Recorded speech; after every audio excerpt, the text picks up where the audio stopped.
It changes you when you see what people are capable of doing to other people. When Captain Scott Behrens took his first cop job with the Owatonna Police Department, there were a few things he had to keep in mind. All that stuff takes a toll on you.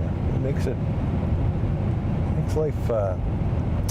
life difficult. He could only picture and be ready for the different situations he'd come in contact with. But what he didn't know was how much some of them would stick. This is the kind of thing that you never forget.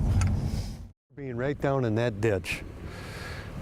And the tractor, I don't remember where it was when I got here, but the Stahl family was coming this way. The tractor turned in front and the crash happened, and it caused the Stahl vehicle to go down in the ditch. And like I said, it started on fire. April 11th, 2009 is a day that still sticks with Captain Scott Behrens. A well-known couple in the Elgin community was killed in a car accident. Dale and Joanne Stahl were killed at the scene.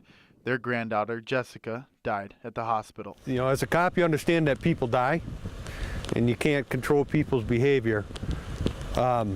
But when you see the effects that it has on a family, that's the hard part. Behrens says the job brought difficulties like anger problems, health issues, and it even cost him a marriage. The public may see law enforcement as callous and non-emotional, and that's really not the case. Dr. Stephen Norton specializes in treating law enforcement officers. And when they find themselves struggling, sometimes they start to question, well, maybe I can't handle this.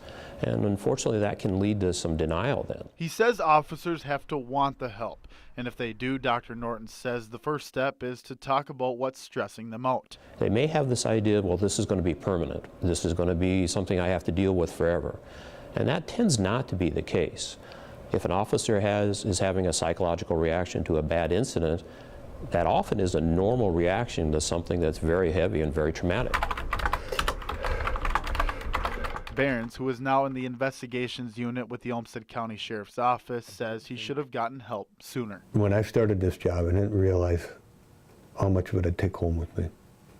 The thought when you could drop the uniform off, that it would stay there, but it doesn't. It's always there. It's not a sign of weakness. It's not a sign of being a poor officer. It's not any of those factors. It's just the reality of dealing with a very difficult job that, frankly, most people in society could not manage at all. Dr. Norton says the way officers are treated by the public has changed. I think officers now are more cognizant of how the public views them and aware that the public doesn't necessarily view them in the same positive light that, say, 5 or 6 years ago they may have. And for a police officer, deputy, now captain, he hopes the younger generation of officers ask for help sooner than he did. We need to know that behind the badge and all the gear, it's a person just like you. Just like you. And then when they take that off, they have the same life stresses at home that you do. In Rochester, Karsen, Forsman, ABC 6 News.